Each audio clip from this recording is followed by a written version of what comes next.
Good morning, everyone. We will discuss liver abscesses, a significant cause of morbidity and mortality if not recognized and treated promptly. While the manifestations can vary, maintaining a high index of suspicion is paramount. We classify liver abscesses broadly into pyogenic, which are bacterial, and amebic, caused by the protozoan Entamoeba histolytica. Pyogenic abscesses frequently arise secondary to biliary tract pathology, specifically cholangitis or obstruction. These conditions facilitate the introduction of bacteria into the liver. Bacteremia from any origin can also lead to pyogenic liver abscess. The most common causative organisms are Escherichia coli, Klebsiella pneumoniae, and Pseudomonas aeruginosa. Notably, Klebsiella pneumoniae liver abscesses are increasingly observed, particularly in patients with diabetes mellitus and those with a history of alcohol use. These cases often present with nonspecific or subtle symptoms. Amebic liver abscesses are caused by Entamoeba histolytica and are more prevalent in developing nations, with a global prevalence estimated to be as high as 10%. Transmission occurs through the fecal-oral route, commonly via contaminated water sources. While many individuals infected with Entamoeba histolytica remain asymptomatic, invasive disease can result in substantial liver damage. The clinical presentation of liver abscess can vary. Patients commonly exhibit systemic symptoms. These include fever, right upper quadrant abdominal pain, nausea, and vomiting.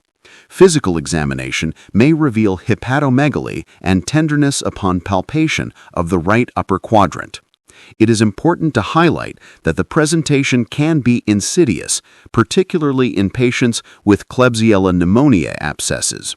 These individuals might only report vague malaise or minimal abdominal pain, even in the presence of large abscesses. Diaphragmatic irritation can lead to referred pain in the right shoulder. Complications of liver abscess, such as rupture, can occur into the pleural, pericardial, or peritoneal spaces. Such rupture can result in empyema, peritonitis, or sepsis. Early diagnosis is essential to prevent these severe sequelae. The initial laboratory evaluation typically reveals leukocytosis. Alkaline phosphatase levels are elevated in nearly 90% of individuals with a liver abscess, and bilirubin levels exceed 2 mg per deciliter in approximately half of patients. Imaging studies are critical for establishing the diagnosis.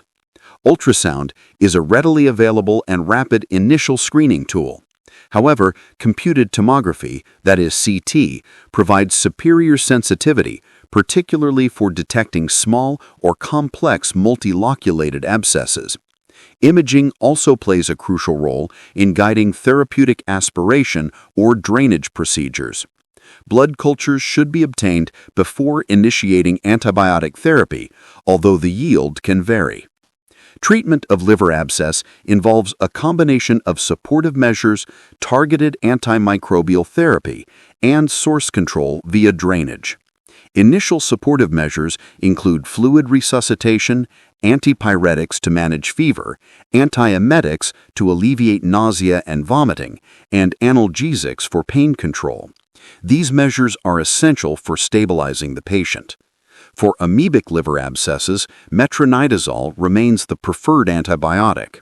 Following metronidazole therapy, a luminal agent, such as paromomycin, is administered to eradicate any remaining intestinal cysts and prevent recurrence. For pyogenic liver abscesses, broad-spectrum empirical antibiotic coverage should be initiated promptly.